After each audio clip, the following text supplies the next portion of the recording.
বিসমিল্লাহির রহমানির রহিম। প্রিয় শিক্ষার্থী, আশা করি সবাই সুস্থ আছো। আজকে ক্লাস আমি শুরু করতে যাচ্ছি। আমি মুজিবুল আলম, প্রভাষক পদার্থবিজ্ঞান, চট্টগ্রাম প্রকৌশল বিশ্ববিদ্যালয় স্কুল ও কলেজ। আজকে আমি যে টপিকসটা নিয়ে আলোচনা শুরু করতে যাচ্ছি তার নাম হচ্ছে ভেক্টরের গুণন। ভেক্টরের গুণন কয় ধরনের হতে পারে? আমাদের দুই ধরনের হতে পারে। একটি হচ্ছে ভেক্টর রাশিকে স্কেলার রাশি দ্বারা গুণ, অপরটি হচ্ছে ভেক্টর রাশিকে ভেক্টর রাশি দ্বারা গুণ। প্রথমে আমরা জানতে যাচ্ছি একটি ভেক্টর রাশিকে স্কেলার রাশি দ্বারা গুণ করলে কি হয় সেটা আগে আমরা জেনে নিই। একটি ভেক্টর রাশিকে স্কেলার রাশি দ্বারা গুণ করলে গুণফল সবসময় একটি কী রাশি হবে? ভেক্টর রাশি হবে। আমরা বোর্ডের দিকে খেয়াল করি। মনে করলাম একটি ভেক্টর রাশি এবং এম হচ্ছে একটি স্কেলার রাশি। এই ভেক্টর রাশিকে স্কেলার রাশি দ্বারা গুণ করলে আমাদের গুণফল কত হবে? আমাদের এম এ হবে। এই গুণফলটি সবসময় একটি কী রাশি হবে? ভেক্টর রাশি হবে। এবং এই যে নতুন ভেক্টর রাশিটা আমরা পেলাম, এই নতুন ভেক্টর রাশিটির দিক হবে কোন দিকে? এ ভেক্টর যেদিকে ক্রিয়া করে সেদিকে হবে। এবং এই নতুন ভেক্টর রাশিটির মান হবে কত? আমাদের এম এ হবে। এই যেটাকে আমরা এভাবে লিখতে পারি। এবার আমরা যে স্কেলার রাশিটা দ্বারা আমরা ভেক্টর রাশিটিকে গুণ করলাম, সেই স্কেলার রাশির মান যদি ঋণাত্মক হয়, তাহলে যে নতুন ভেক্টর রাশিটি আমরা পাবো, সেই নতুন ভেক্টর রাশিটির দিক হবে ভেক্টর যেদিকে ক্রিয়া করে তার বিপরীত দিকে হবে। আশা করি আমরা একটি ভেক্টর রাশিকে স্কেলার রাশি দ্বারা গুণ করলে কি হয় সেটি আমরা বুঝে নিতে পেরেছি। এবার যাচ্ছি আমরা একটি ভেক্টর রাশিকে আরেকটি ভেক্টর রাশি দিয়ে গুণ করলে কি হয় সেটা আমরা জানতে যাচ্ছি। একটি ভেক্টর রাশিকে আরেকটি ভেক্টর রাশি দ্বারা গুণ করলে গুণনের প্রকৃতি অনুযায়ী গুণফল স্কেলার রাশিও হতে পারে, আবার গুণফল ভেক্টর রাশিও হতে পারে।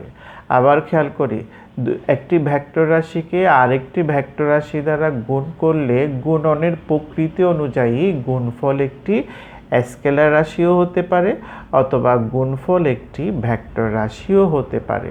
তাহলে আমরা যদি দুটি ভেক্টরের গুণনে যদি একটি স্কেলার রাশি পাওয়া যায়, তখন সেই গুণনকে আমরা কি বলি? স্কেলার গুণন বা ডট গুণন বলি।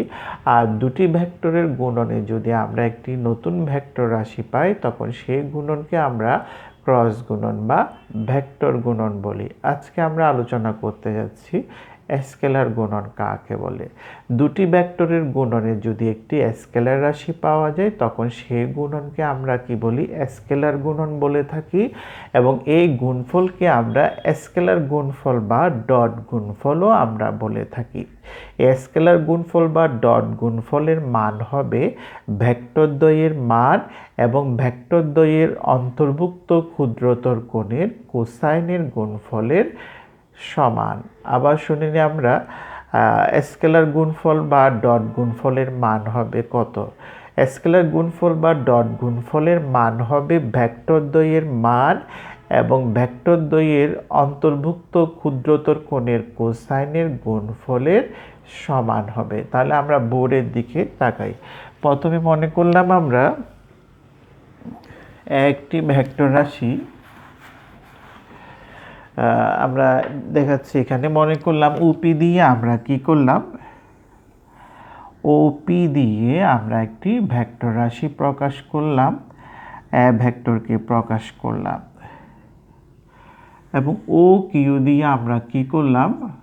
বি ভেক্টরটিকে প্রকাশ করলাম। তাদের অন্তর্ভুক্ত ক্ষুদ্রতর কোণ ধরলাম কত? আমাদের টিটা ধরলাম।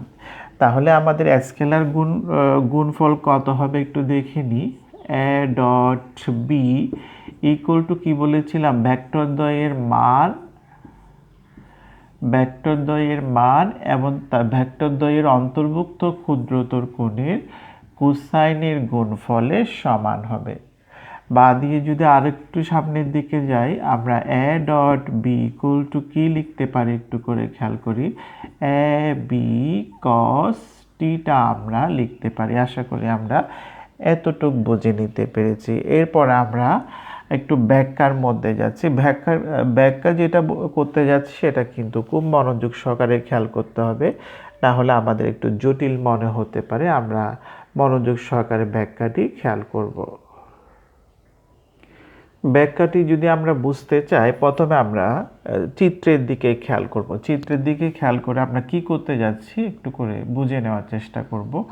এই যে বি ভেক্টর যেটা আছে, বি ভেক্টরের শীর্ষবিন্দু থেকে আমি এ ভেক্টরের উপর একটি লম্ব টানলাম, যেটা এ ভেক্টরকে মনে করলাম আমাদের এস বিন্দুতে ছেদ করেছে। এই যে আমি বি ভেক্টরের শীর্ষবিন্দু থেকে এ ভেক্টরের উপর লম্ব টানলাম আমরা কিউএস, এই লম্বটি আমাদের এ ভেক্টর থেকে একটা অংশ কেটে নিয়েছে, যেটা আমরা দেখতে পাচ্ছি ওএস। এই যে বি ভেক্টরের শীর্ষবিন্দু থেকে এ ভেক্টরের উপর লম্ব টানলে এই লম্বটি এ ভেক্টর থেকে যে অংশটি কেটে নিয়েছে সেটাকে আমরা কি বলি, লম্ব অভিক্ষেপ বা অভিক্ষেপ বলে থাকি, যেটা আমরা নবম দশম শ্রেণীতে আমরা পড়েছি। তাহলে এটাকে আমরা কি বলি, লম্ব অভিক্ষেপ বা অভিক্ষেপ আমরা বলে থাকি। তাহলে এই যে অভিক্ষেপ যেটা বললাম, যেটা আমাদের কেটে নেওয়া অংশটা, এই অংশটা কার উপর আছে, আমাদের এ ভেক্টরের উপর আছে। সেই জন্য এই অভিক্ষেপের নাম হচ্ছে এ ভেক্টরের উপর কার অভিক্ষেপ, বি ভেক্টরের অভিক্ষেপ। অর্থাৎ এটাকে আমরা একটা নাম দিতে হবে, সেটার নাম হচ্ছে কি, যেহেতু আমাদের অভিক্ষেপটা এ ভেক্টরের উপর, সেই জন্য এটার নাম হবে এ ভেক্টরের উপর কার অভিক্ষেপ হবে, আমাদের বি ভেক্টরের অভিক্ষেপ হবে। এখন আমরা এই যে নাম দিলাম, এই অভিক্ষেপের মানটা কত হবে সেটা আমরা এখন জানতে চাচ্ছি। আমরা জানি cos θ সমান আমাদের জানা আছে ভূমি বাই অতিভুজ। এখানে ভূমি হচ্ছে কত, আমাদের ওএস, অতিভুজ হচ্ছে কত, আমাদের ও কিউ আমরা লিখতে পারি। সুতরাং ও এস ইকুয়াল টু আমরা লিখতে পারি ও কিউ, কি লিখবো আমরা, cos θ আমরা লিখবো। তাহলে ও এস ইকুয়াল টু আমরা কি লিখতে পারি খেয়াল করবো আমরা আস্তে আস্তে, এগুলো বোঝার দরকার আছে। ও এস ইকুয়াল টু কত লিখবো, ও কিউ সমান কি জানি আমরা, বি ভেক্টরের মান, বি cos θ। তাহলে এই বি cos θ অতিভুজ যেটা আমরা ওএস পেলাম, এই ওএস এর মান হচ্ছে বি cos θ। এই ওএসটাকে আমরা কিন্তু আগে একটা নাম দিয়েছিলাম, কি নাম দিয়েছিলাম, এ ভেক্টরের উপর বি ভেক্টরের লম্ব অভিক্ষেপ। তাহলে আমরা এই বি cos θ যেটা আছে সেটাকে আমরা ভূমি না বলে কি বলবো, বি cos θ মানে হচ্ছে এ ভেক্টরের উপর কার অভিক্ষেপ, আমাদের বি ভেক্টরের অভিক্ষেপ। যেহেতু আমরা এটা নাম দিয়েছি, তাহলে সেই হিসাবে যদি আমরা লিখতে চাই, ইকুয়াল টু কত লিখতে পারি, এ ভেক্টরের মান, এ ভেক্টরের মান, এটা কোনটা, এই যে এই জায়গাটাকে লিখলাম আমরা, এ ভেক্টরের মান ইনটু কি লিখবো একটু করে খেয়াল করে, যেটা নাম দিয়েছিলাম আমরা এ ভেক্টরের উপর, এ ভেক্টরের উপর কার অভিক্ষেপ, আমাদের বি ভেক্টরের, বি ভেক্টর এর লম্ব অভিক্ষেপ, অভিক্ষেপ আমরা বলতে পারি, বি ভেক্টরের লম্ব অভিক্ষেপ আমরা বললাম। তাহলে আমরা বি cos θ নাম কি দিয়েছিলাম সেটা আমরা একটু করে লিখে দেখালাম, আশা করি আমরা বুঝে নিতে পেরেছি। এই যে আমরা এ ভেক্টরের উপর বি ভেক্টরের লম্ব অভিক্ষেপ আমরা যে বললাম, এটাকে আমরা আরেকটি নাম দিতে পারি, এর দিকে কার উপাংশ, এর দিকে বি এর উপাংশ বলতে পারি। কাকে, যে বি cos θ যেটাকে আমরা এর উপর বি এর লম্ব অভিক্ষেপ বললাম, সেটাকে আমরা আরেকটি নাম দিতে পারি, সেটার নাম হচ্ছে ভেক্টরের দিকে কার উপাংশ, আমাদের বি ভেক্টরের উপাংশ আমরা নাম দিতে পারি।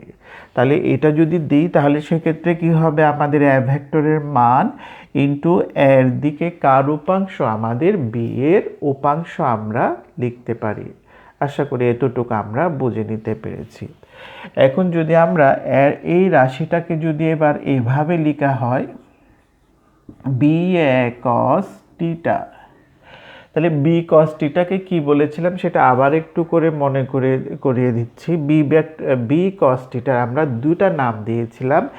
প্রথম নামটি হচ্ছে এ ভেক্টরের উপর বি ভেক্টরের লম্ব অভিক্ষেপ, আর দ্বিতীয় নামটি হচ্ছে এ ভেক্টরের দিকে বি ভেক্টরের উপাংশ। ঠিক একইভাবে তাহলে এ কস থিটার নাম কি হবে একটু করে খেয়াল করি। যদি বি কস থিটা যদি হয় এ ভেক্টরের উপর বি ভেক্টরের লম্ব বিক্ষেপ, তাহলে এ কস থিটা কি হবে বি ভেক্টরের উপর এ ভেক্টরের লম্ব বিক্ষেপ। আমরা আবার শুনে নিই, যদি বি কস থিটার নাম যদি আমরা দিই এ ভেক্টরের উপর কার অভিক্ষেপ বি ভেক্টরের লম্ব বিক্ষেপ, যদি এখানে আমরা এ দিই তাহলে সেক্ষেত্রে সেটার নাম হবে কি আমাদের বি ভেক্টরের উপর কার অভিক্ষেপ এ ভেক্টরের লম্ব বিক্ষেপ, অথবা বি ভেক্টরের দিকে কার উপাংশ আমাদের এ এর উপাংশ। তাহলে সেটা যদি আমরা লিখতে চাই তাহলে লিখবো আমরা এক্ষেত্রে কার মান, বি হচ্ছে কার মান আমাদের বি ভেক্টরের মান ইনটু কি লিখবো আমরা বি ভেক্টরের দিকে অথবা বি ভেক্টরের উপর কার উপাংশ কার লম্ব বিক্ষেপ বলেছিলাম আমাদের এ ভেক্টরের লম্ব অভিক্ষেপ আমরা লিখব। অর্থাৎ এ কস থিটাকে আমরা কি বলতে পারবো তাহলে এ ভেক্টরের উপর কার বি ভেক্টরের উপর কার অভিক্ষেপ আমাদের এ ভেক্টরের লম্ব অভিক্ষেপও বলতে পারবো, অথবা আমরা এ কস থিটাকে কি বলতে পারবো বি এর দিকে এ এর উপাংশ আমরা বলতে পারবো। এই দুটি লাইন যদি আমরা একটু মনোযোগ সহকারে যদি খেয়াল করি তাহলে দেখা যাচ্ছে প্রথমে যে ভেক্টরটির মান থাকে সেই ভেক্টরের উপরে কি হয় অপর ভেক্টরের, অর্থাৎ প্রথম ভেক্টরের মান যদি এ হয়, অর্থাৎ প্রথমে যে মানটা আছে সেই মানটা যদি এ ভেক্টরের হয়, অভিক্ষেপটা কার উপর হবে এ ভেক্টরের উপরে হবে, কার অভিক্ষেপ বি ভেক্টরের। যদি আমাদের মানটা যদি বি ভেক্টরের হয় তাহলে অভিক্ষেপটা কার হবে এ এর, এবং কার উপর হবে বি ভেক্টরের উপর। তাহলে এই দুইটা থেকে আমরা সামারি করতে পারি দুটি ভেক্টরের ডট গুণন হবে যে কোনো একটি ভেক্টরের মান এবং ওই ভেক্টরের উপর অপর ভেক্টরের লম্ব অভিক্ষেপের গুণফলের সমান। আমরা কথাটা আবার শুনে নিই, দুটি ভেক্টর অর্থাৎ জেনারেলি আমরা এও বলবো না বিও বলবো না, দুটি ভেক্টরের ডট গুণন বা স্কেলার গুণন হবে যে কোনো একটি ভেক্টরের মান, সেটি এও হতে পারে অথবা বিও হতে পারে, যে কোনো একটি ভেক্টরের মান এবং ওই ভেক্টরের উপর অপর ভেক্টরের লম্ব অভিক্ষেপের গুণফলের সমান হবে। তাহলে এবার একটু করে খেয়াল করি, তাহলে আমরা কি বললাম দুটি ভেক্টরের ডট গুণন বা স্কেলার গুণনের গুণফলের মান হবে কার সমান, যে কোনো একটি ভেক্টরের মান, সেটি এও হতে পারে সেটি বি এর মানও হতে পারে, যে কোনো একটি ভেক্টরের মান এবং ওই ভেক্টরের উপর অপর ভেক্টরের লম্ব অভিক্ষেপের গুণফলের সমান হবে। এবার আমরা যে কথাটি বলতে যাচ্ছি সেটা আরো একটু বোঝার দরকার আছে, সেটা খেয়াল করি। আমরা এই যে বি কস থিটা যেটাকে আমরা লম্ব অভিক্ষেপ বললাম, এই লম্ব অভিক্ষেপের নিশ্চয়ই একটি কি আছে দৈর্ঘ্য আছে, অর্থাৎ এটার একটা কি আছে দৈর্ঘ্য আছে, সেটা আমরা চাইলে মেপে নিতে পারি।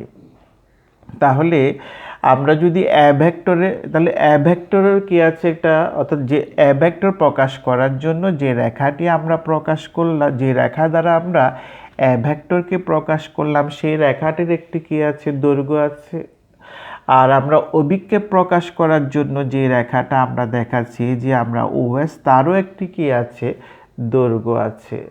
তাহলে আমরা এ ভেক্টরকে যদি আমরা কি ধরি দৈর্ঘ্য ধরি এবং বি কস থিটা যেটাকে আমরা অভিক্ষেপ বলতেছি এটাকে যদি আমরা প্রস্থ ধরি, এ ভেক্টরের দৈর্ঘ্যকে যদি এ ভেক্টরের মানকে যদি আমরা দৈর্ঘ্য হিসাবে চিহ্নিত করে এবং অভিক্ষেপের মানটাকে যদি আমরা প্রস্থ হিসাবে যদি নির্দেশ করে যদি একটি আয়তক্ষেত্র যদি অঙ্কন করি, তাহলে ডট গুণন কি নির্দেশ করবে আমাদের আয়তক্ষেত্রের ক্ষেত্রফল নির্দেশ করবে। আবার খেয়াল করি, মনে করলাম আমরা এ ভেক্টরকে প্রকাশ করার জন্য যে রেখাটি আমরা যে রেখাটি দ্বারা আমরা এ ভেক্টরকে প্রকাশ করলাম তার দৈর্ঘ্য ধরলাম আমরা 5 সেন্টিমিটার।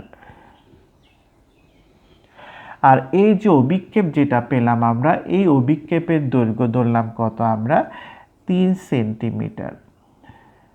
তাহলে এটা হচ্ছে কার দৈর্ঘ্য, আমাদের অভিক্ষেপের দৈর্ঘ্য। আর এটা হচ্ছে কি আমাদের ভেক্টর প্রকাশ করার জন্য যে রেখাটি আমরা প্রকাশ করলাম তার দৈর্ঘ্য। তাহলে এটাকে দৈর্ঘ্য ধরে, এটাকে প্রস্থ ধরে আমরা কি করতে পারি, একটি আয়তক্ষেত্র অঙ্কন করতে পারি। তাহলে আয়তক্ষেত্রের ক্ষেত্রফল সমান কি জানি আমরা, দৈর্ঘ্য গুণ প্রস্থ।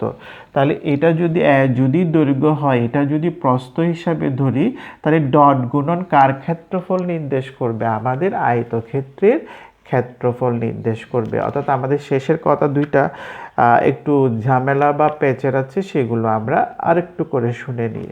দুটি ভেক্টরের গুণনে যদি আমরা একটি স্কেলার রাশি পাই, তাহলে সেই গুণনকে আমরা কি বলি, স্কেলার গুণন বলি। এই স্কেলার গুণনের গুণফল হবে কার সমান, ভেক্টর দ্বয়ের মান এবং তাদের অন্তর্ভুক্ত ক্ষুদ্রতর কোণের কোসাইনের গুণফলের সমান। তাহলে আমরা যদি জেনারেলি যদি বলতে চাই, দুটি ভেক্টরের ডট গুণন বা স্কেলার গুণনের গুণফলের মান হবে যে কোনো একটি ভেক্টরের মান এবং ওই ভেক্টরের উপর অপর ভেক্টরের লম্ব অভিক্ষেপের গুণফলের সমান। আবার যদি আমরা এভাবে বলতে পারি, দুটি ভেক্টরের স্কেলার গুণন বা ডট গুণফলের মান হবে যে কোনো একটি ভেক্টরকে দৈর্ঘ্য ধরে এবং ওই ভেক্টরের উপর অপর ভেক্টরের লম্ব অভিক্ষেপকে আমরা প্রস্থ ধরে যে আয়তক্ষেত্রটি অঙ্কন করব, দুটি ভেক্টরের ডট গুণফল বা স্কেলার গুণফলের মান ওই আয়তক্ষেত্রের কি নির্দেশ করবে, ক্ষেত্রফল নির্দেশ করবে। এখন আমরা দেখাতে যাচ্ছি ডট গুণন বিনিময় সূত্র মেনে চলে, সেটা আমরা দেখাতে যাচ্ছি। ডট গুণন বিনিময় সূত্র মেনে চলে, এটা যদি বোঝাতে চাই তাহলে আমরা আগে একটু করে খেয়াল করি। এ ডট বি সমান কি লিখতে পারি, একটু করে খেয়াল করব আমরা। এ ডট বি সমান এখনই আমরা দেখিয়েছিলাম এ বি কস টিটা, অর্থাৎ এ ভেক্টর এবং বি ভেক্টরের অন্তর্ভুক্ত কোণ যদি ক্ষুদ্রতর কোণ যদি টিটা হয়, তাহলে আমরা যদি বি ডট এ লিখি তাহলে কি লিখবো একটু করে খেয়াল করি। বি ভেক্টর এ ভেক্টর মধ্যবর্তী কোণে কি কত টিটা যদি হয়, তাহলে বি ডট এ সমান এটা আমরা লিখতে পারি। আশা করি এই জায়গাটা আমরা বুঝে নিতে পেরেছি। যদি আমরা বুঝতে পারি তাহলে আমরা উপরের লাইনটা আবার নিচে লিখতেছি। তাহলে এ ডট বি সমান আমরা কি লিখতে পারি, এ বি কস টিটা। আশা করি এই জায়গাটা তো আমরা আগে ক্লিয়ার করতে পেরেছি। যেহেতু এ হচ্ছে একটি মান, বি একটি মান, কস টিটারও একটি মান আছে, তাহলে এগুলো কি আকারে আছে, গুণ আকারে আছে। তাহলে এই যে একে যদি এই দিকে নিয়ে যায়, বিকে যদি এখানে নিয়ে আসি, তাহলে আমাদের এই গুণফলের মানের কিন্তু কোনো পরিবর্তন হবে না। তাহলে যদি পরিবর্তন না হয় তাহলে এই জায়গাটাকে আমি চাইলে কি লিখতে পারি, এদিকে একটু করে খেয়াল করি, বি ডট এটা এ ডট বি এ কি আছে আমরা লিখে ফেললাম। তাহলে এটাকে আমরা একটু রিঅ্যারেঞ্জ করে এভাবেও লিখতে পারি। এই রিঅ্যারেঞ্জ করে এভাবে লিখলে কিন্তু আমাদের এই মানের কিন্তু কোনো পরিবর্তন হবে না।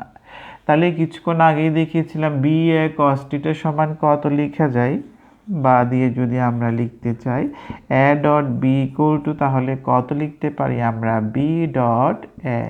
তাহলে দেখা যাচ্ছে আমাদের স্কেলার গুণন কি সূত্র মেনে চলে, আমাদের বিনিময় সূত্র মেনে চলে। এটা আমরা দেখে নিলাম। এখন যাচ্ছি আমরা স্কেলার গুণন বন্টন সূত্র মেনে চলে, সেটা আমরা প্রমাণ করতে যাচ্ছি। যদিও আমাদের বইতে প্রমাণটা দেওয়া নাই, তারপর আমরা একটু দেখে নিই আমাদের স্কেলার গুণন বন্টন সূত্র মেনে চলে, সেটা আমরা একটু দেখতে যাচ্ছি।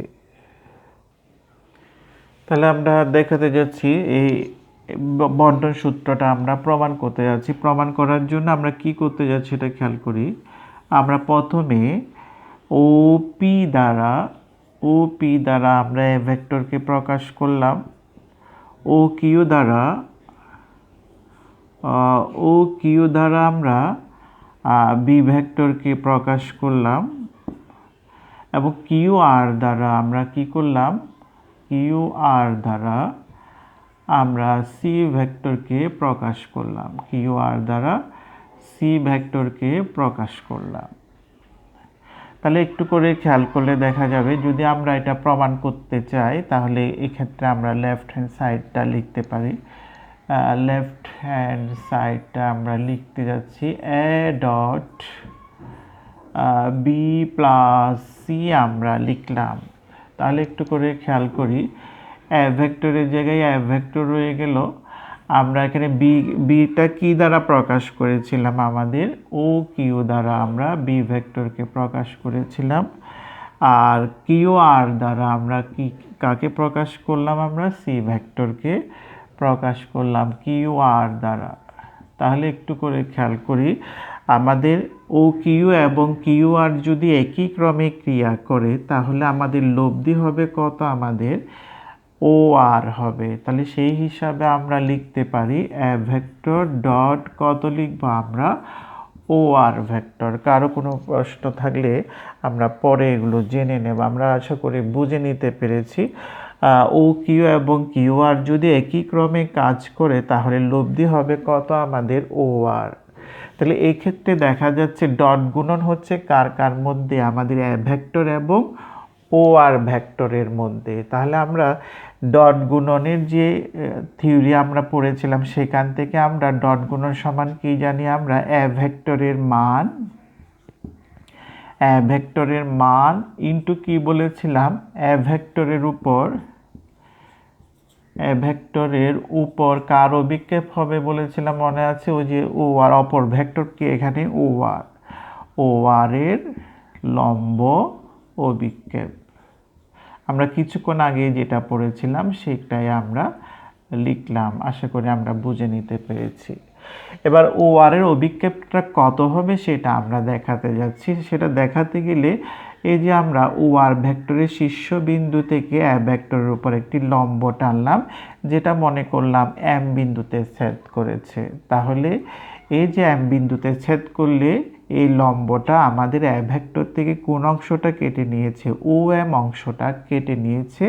তাহলে এ ভেক্টরের উপর ও আর ভেক্টরের অভিক্ষেপ হবে কত, আমাদের ও এম হবে। তাহলে সেই হিসাবে আমরা লিখতে পারি এ ভেক্টরের মানকে তো আমরা এ দিয়ে লিখি, আর এ ভেক্টরের উপর ও আর ভেক্টরের অভিক্ষেপ হচ্ছে কত, আমাদের ও এম আমরা লিখতে পারি।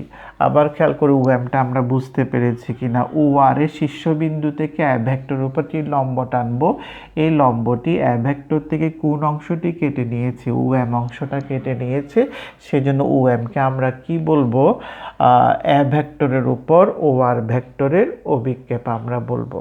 এখন আমরা কি করতে যাচ্ছি খেয়াল করি, আমরা যদি এই কিউ বিন্দু থেকেও যদি একটি লম্ব টানি, এই লম্বটা মনে করলাম এ ভেক্টরকে কোন বিন্দুতে ছেদ করেছে, এন বিন্দুতে ছেদ করেছে। তাহলে যদি ছেদ করে তাহলে আমরা এখানে কি লিখতে পারি একটু করে খেয়াল করি, এ ভেক্টরের মান ইন্টু ও এমকে আমরা চাইলে কিভাবে ভাগ করে নিতে পারি, ও এন প্লাস কত লিখতে পারি, আমরা এম এন লিখতে পারি। আশা করি আমরা বুঝে নিতে পেরেছি। ও এম সমান O N plus M N আমরা লিখতে পারি। এবার যদি এটা গুণ করে দিই তাহলে কি হয়ে যাচ্ছে একটু করে খেয়াল করব, এ ইন্টু ও এন প্লাস কত লিখব, আমরা এ ইন্টু এম এন আমরা লিখব। কোনো প্রশ্ন থাকলে আমরা পরে জেনে নেব ওই জায়গাটা। আমরা আশা করি জাস্ট গুণ করেছি, এখানে তেমন কিছু অতিরিক্ত কিছু দেখানো হয়নি।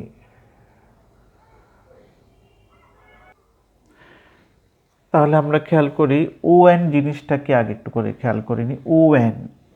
ও এনটা হচ্ছে এই যে আমরা বি ভেক্টর প্রকাশ করার জন্য যে ও কিউ রেখাটি আমরা অঙ্কন করলাম, এই বি ভেক্টরের শীর্ষবিন্দু কিউ থেকে অঙ্কিত লম্বটি, অর্থাৎ কিউ বিন্দু থেকে যদি একটি এ ভেক্টরের উপর লম্বটা নিই, ওই লম্বটা আমাদের এ ভেক্টর থেকে কোন অংশটা কেটে নিয়েছে, ও এন অংশটা কেটে নিয়েছে। সেজন্য ও এনকে আমরা কি বলতে পারবো, কার উপর, এ ভেক্টরের উপর বি ভেক্টরের কি অভিক্ষেপ, লম্ব অভিক্ষেপ আমরা বলতে পারবো। আবার কথাটা আমরা শুনে নিই, যেহেতু আমাদের বি ভেক্টরের শীর্ষবিন্দু থেকে একটি লম্ব টানলে এই লম্বটি আমাদের এ ভেক্টর থেকে কোন অংশটি কেটে নেয়, আমাদের ওএন অংশটি কেটে নেয়। সেজন্য ওএনকে আমরা বলতে পারি, কি বলতে পারি, এ ভেক্টরের উপর কার অভিক্ষেপ, আমাদের ও কিউ ভেক্টরের লম্ব অভিক্ষেপ আমরা বলতে পারি। তাহলে সেই হিসাবে জাস্ট এই জায়গাটাকে আমরা এক্সপ্লেন করে নিয়েছি। এ হচ্ছে কি এ ভেক্টরের মান, আর ওএনকে কি বলেছিলাম, এ ভেক্টরের উপর কার অভিক্ষেপ, আমাদের ও কিউ ভেক্টরের লম্ব অভিক্ষেপ আমরা বলেছিলাম, যেটা আমরা বুঝিয়ে দিলাম সেটা আমরা লিখলাম। এখন যে এখানে এম এন আছে, এম এনটিকে একটু করে খেয়াল করি। দেখা যাচ্ছে এই যে আমাদের সি ভেক্টর প্রকাশ করার জন্য আমরা এই যে কিউ আর রেখাটি অঙ্কন করলাম, আর এর শীর্ষবিন্দু থেকে লম্ব টানলে সেটা এ ভেক্টরকে এম বিন্দুতে সেট করে, আবার সি ভেক্টরের পাদবিন্দু থেকে একটি লম্ব টানলে সেটি আমাদের এ ভেক্টরকে এন বিন্দুতে সেট করেছে। তাহলে এই দুটি লম্ব আমাদের এ ভেক্টর থেকে কোন অংশটি কেটে নিয়েছে, আমাদের এম এন অংশটি কেটে নিয়েছে। সেজন্য এম এনকে আমরা কি বলতে পারবো, এটা এম এনটা কার উপর আছে, আমাদের এ ভেক্টরের উপরে আছে। সেজন্য আমরা এম এনকে বলতে পারবো এ ভেক্টরের উপর কার অভিক্ষেপ, আমাদের কিউ আর ভেক্টরের লম্ব অভিক্ষেপ। আবার খেয়াল করি, এম এনকে আমরা কি বলতে পারবো, এ ভেক্টরের উপর আমাদের কিউ আর ভেক্টরের লম্ব অভিক্ষেপ আমরা বলতে পারবো। সেটাই আমরা এখানে এক্সপ্লেন করে লিখেছি। মানে হচ্ছে এ ভেক্টরের মান, আর এম এন হচ্ছে কি এ ভেক্টরের উপর কার অভিক্ষেপ, আমাদের কিউ আর এর লম্ব অভিক্ষেপ আমরা বলতে পারি। যেটা বলতে পারি সেটাই আমরা লিখলাম। তাহলে এবার একটু করে খেয়াল করি, এ ভেক্টরের মান এবং এ ভেক্টরের উপর কিউ আর এর লম্ব অভিক্ষেপকে আমরা আবার কি বলতে পারি, A dot into O Q আমরা বলতে পারি। আবার খেয়াল করি, এ ভেক্টরের মান ইন্টু এ ভেক্টরের উপর ও কিউ ভেক্টরের লম্ব অভিক্ষেপকে আমরা কি বলতে পারি, এ ডট ও কিউ বলতে পারি। ঠিক একইভাবে এ ভেক্টরের মান এবং এ ভেক্টরের উপর কিউ আর এর লম্ব অভিক্ষেপকে আমরা কি বলি, এ ডট কিউ আর আমরা বলতে পারি। তাহলে আমরা মানগুলো যদি বসিয়ে দিই, অর্থাৎ এ ভেক্টরের জায়গায় এ ভেক্টর যদি থাকে, ও কিউ দ্বারা আমরা কি প্রকাশ করেছিলাম, বি ভেক্টর প্রকাশ করেছিলাম। সেজন্য ও কিউর জায়গায় আমরা বি ভেক্টরটি বসিয়ে দিলাম। ঠিক একইভাবে এ ভেক্টরের জায়গায় এ ভেক্টর আছে, কিউ আর দ্বারা আমরা কোন ভেক্টর প্রকাশ করেছিলাম, আমাদের সি ভেক্টর, সুতরাং আমরা বসিয়ে দিলাম। সুতরাং এখান থেকে দেখা যাচ্ছে A dot B plus C equal to আমরা কি প্রমাণ করলাম, A dot B plus A dot C. অর্থাৎ দেখা যাচ্ছে আমাদের স্কেলার গুণন কি সূত্র মেনে চলে, আমাদের বন্টন সূত্র মেনে চলে। আজকে আমরা এতটুকুতে শেষ করলাম। নেক্সট ক্লাসে আমরা এর পর থেকে শুরু করব। সবাই ভালো থেকো, সুস্থ থেকো। ধন্যবাদ সবাইকে।